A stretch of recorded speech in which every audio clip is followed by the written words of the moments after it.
Hello, everyone, and welcome back to our final episode of my 30-something series to end out the year, where we are going to be talking all about insecurity, self-confidence, and how they impact our finances. But before I get into it, I just wanted to say a quick but very meaningful thank you to our partner for this series, Advisor.com.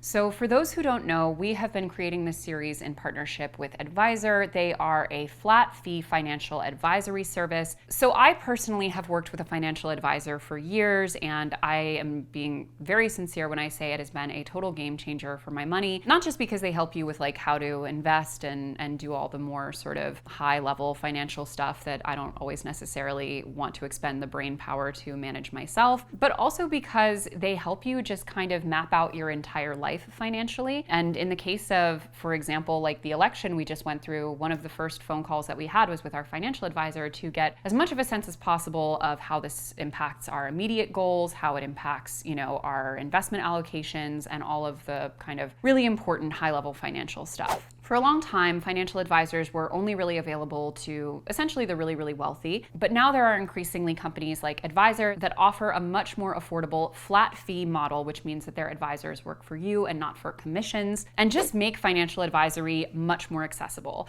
If you're moving through your 30s or into your 30s and you want to get a little bit more serious about building long-term wealth and also really having a partner and a level of accountability in matching your finances with your overall goals, I hugely recommend speaking with a financial advisor. If you go through our link below, you will get $500 off of your first year with Advisor. Also, the introductory calls with them are totally free, so it's just worth checking out if you're curious. But anyway, they're our partner for this series. We very much hope you'll check them out at the link in the description. But otherwise, let's get into the video. So last week we talked about kind of the difference between cheapness and frugality and how I kind of moved away from a cheap mentality into something that served me a lot more in the day-to-day. But I think one of the most important things to unpack as we enter this really defining decade, because at least personally, I really look at our 30s as our first decade as ourselves. Maybe some people are on the fast track with regards to like the frontal lobe and stuff, but like, for me, they say it clicks into place, it like cools out of the oven at 25.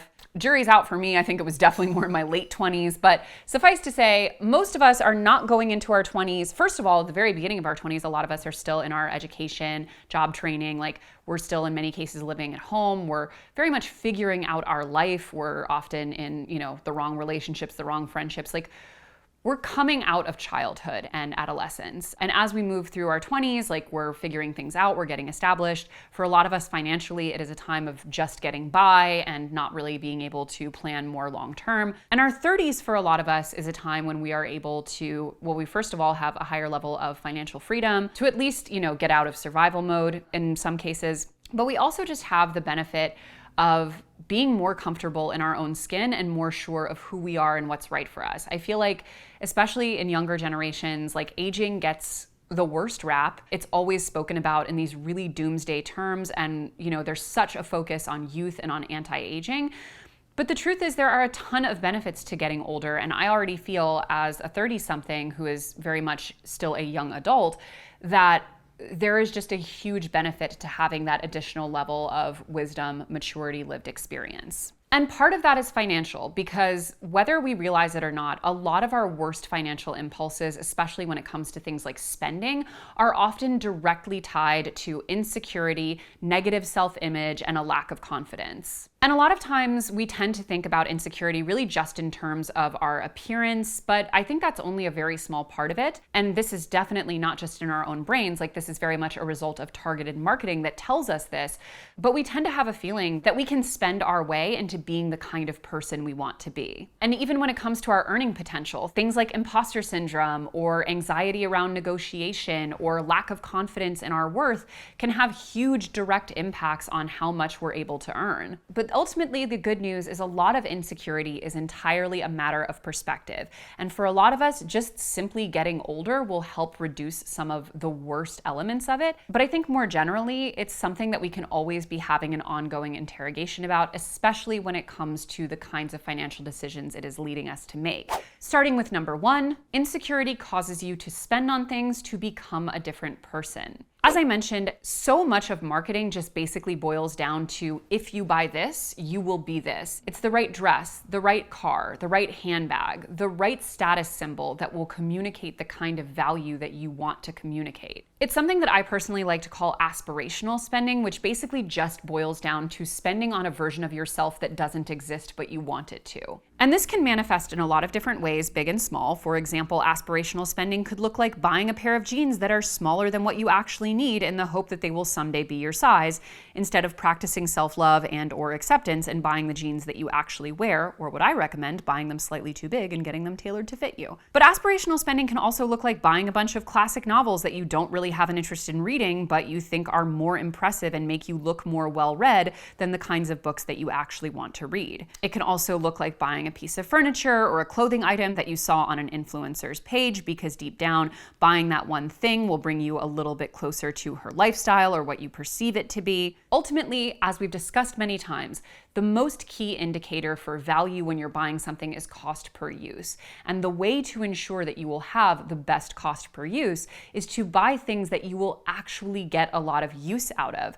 The problem with spending in an aspirational way is that you are inherently spending for a person that you are not. So you are almost by definition not going to be able to get even a fraction of the use out of it, if at all, than you would if you bought something adapted to your life. And it's also reaffirming this subtle narrative that the difference between you and the person you want to be is a matter of money, when the truth is, all of the most important changes that you will make are going to be completely removed from money. They are going to be internal. The things that define us are not things that we can go to a store and purchase. But it's often a lot more intimidating to think of doing the work to change the things we don't like about ourselves, so we will avoid doing it.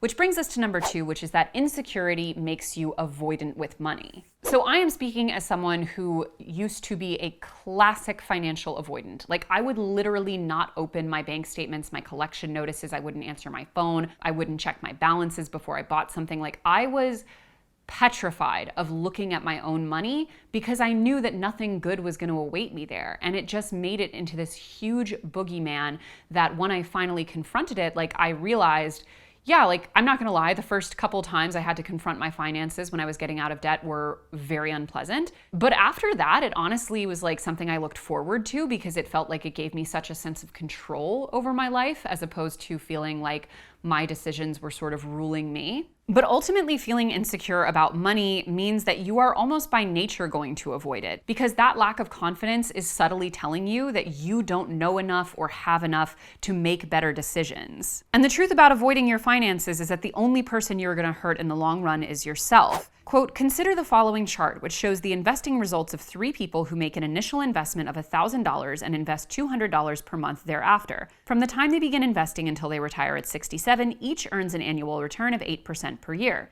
The only difference, one starts investing at 22, one at 27, and the third at 32. Consistently investing $200 a month could grow to more than $1 million over 45 years. Shortening that window by just 10 years would cut that amount by more than half. And I do want to be clear that being more aggressive about your finances isn't always going to be available to everyone, but there is a tendency when you are insecure about your money to have a very binary all or nothing thinking. That is, because I can't do X or Y with my money, I shouldn't even bother trying, which was definitely how I operated and what made me so avoidant. And it wasn't until I started getting comfortable with, okay, I'll put $5 into savings, I'll put $10 into savings, I'll open an investment account even if I can only put a couple bucks in. Like, it wasn't until I started getting comfortable with that I was able to build up to a place where I was able to make the bigger contributions. And also, for the record, one of the best things was already having those things set up, having my sinking funds, having my emergency fund, having my investment accounts.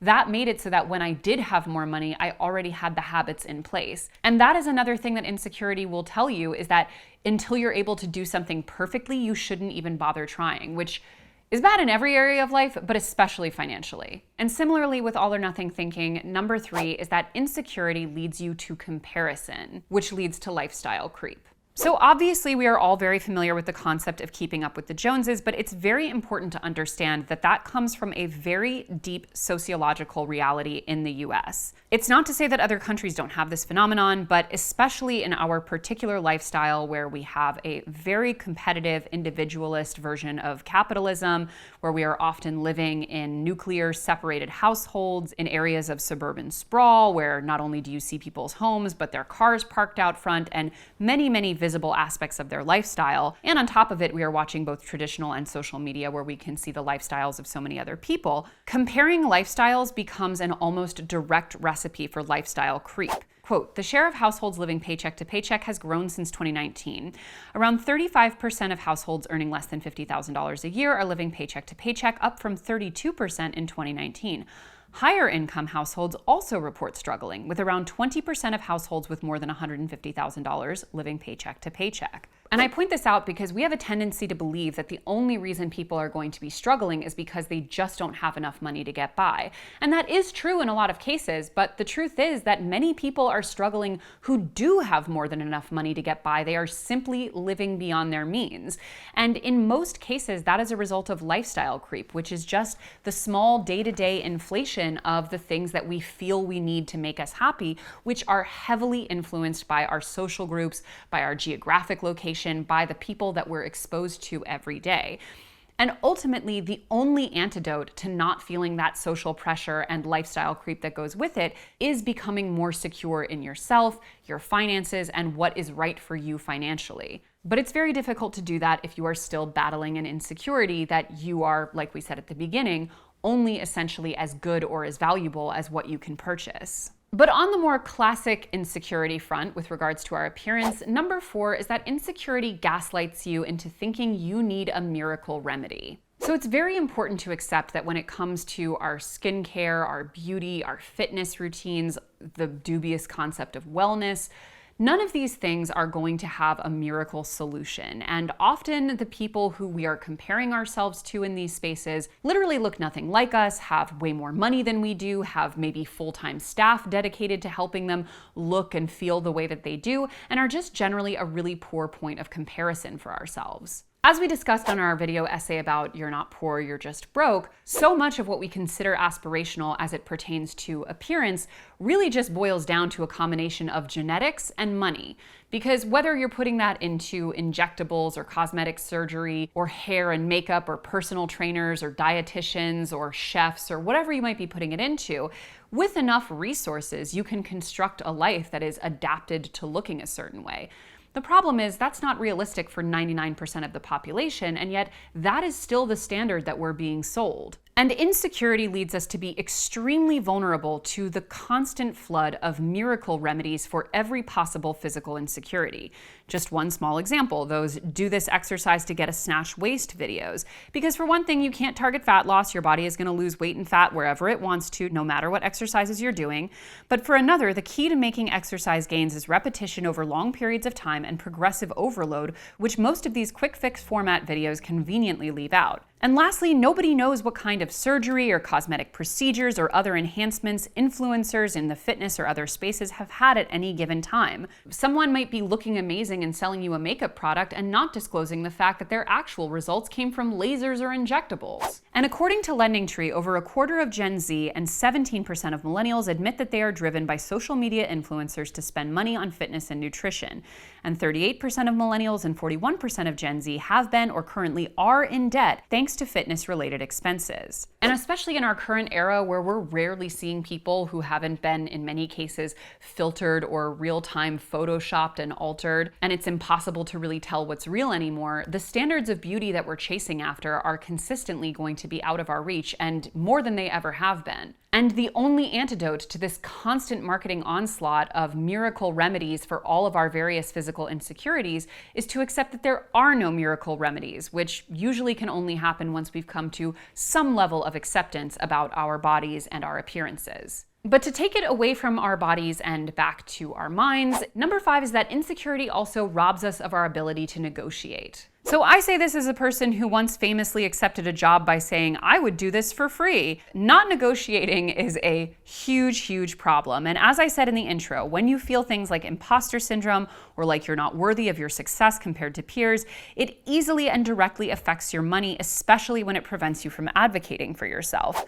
Quote, a study published in the Journal of Organizational Behavior found that those who ask for a wage increase boost their starting salaries by $5,000 on average. Consider that all cost of living raises and future promotions will be based on that sum, and it becomes clear that it's not just $5,000 you're missing out on. Because of this compounding effect, a successful negotiation, even for a small annual increase, can be significant. For instance, someone who negotiated their salary up from $40,000 to $45,000 and enjoyed an annualized rate of growth of 5% over a 45-year career would earn about $750,000 more during their lifetime than if they'd stuck with that first offer, according to calculations conducted by ZipRecruiter. Ultimately, negotiation is a completely normal, natural, professional thing to do, and in many cases sets a much better precedent for you in the job going forward if you do end up accepting it. But it does depend on you having a strong sense of your own worth and your own boundaries. Now, you can partially inflate this by having multiple options if possible. Being willing to walk away is a huge advantage for sure. But even without those things, even if you don't have that leverage, simply walking into the space and giving yourself permission to present a counteroffer based on your own value is in and of itself a game changer. But lastly, number 6, and perhaps most importantly, is that insecurity is teaching you that the answer to your emotional problems is spending money. Just like we talked about being avoidant with your actual dollar money, insecurity leads you to be extremely avoidant with your emotions. According to a LendingTree survey, quote, 76% of emotional spenders admit that doing so has led to overspending, and 39% of them say they've gone into debt as a result. This may contribute to why 71% of emotional spenders say they felt guilty or regretful after mood-fueled buying.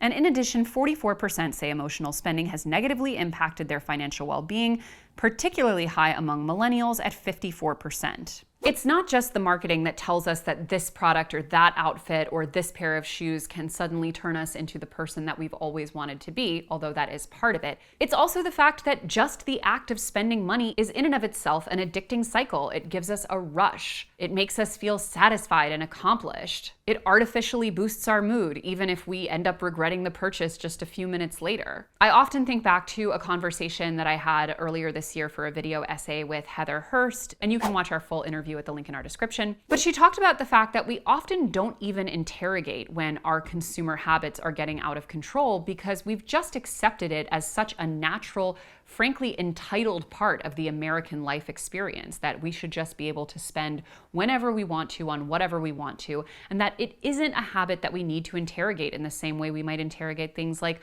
our eating or drinking habits. So when you combine a culture that's always encouraging us to spend with the fact that spending itself inherently feels really good, and a level of insecurity that is constantly creating emotions that we want to avoid, you get one of the most common and yet most toxic money cycles that people get into.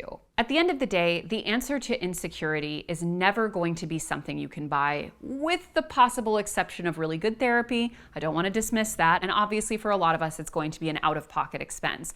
But it's not a consumer good that you can just pull off the shelf. None of those things are going to be an antidote to insecurity. And as I said at the beginning, luckily for many of us, that insecurity, especially the sharpest kind that really leads us to a lot of these destructive financial behaviors, is the kind of thing that fades as we get older.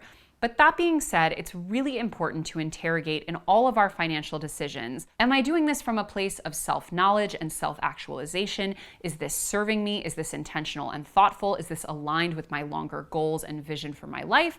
Or is this a temporary band-aid on a wound that really has nothing to do with money? Self-assurance is not directly related to how much money you have. And as we mentioned earlier, sometimes the wealthiest among us can still get trapped living paycheck to paycheck because they are never satisfied enough to spend less than they can. Insecurity is more dangerous to our long-term finances than almost any other mental health issue because it infiltrates almost every aspect of our finances, to how much we earn in the workplace, to how much we spend when we get off the job. But self-confidence is a muscle, and I say, let's hit the gym.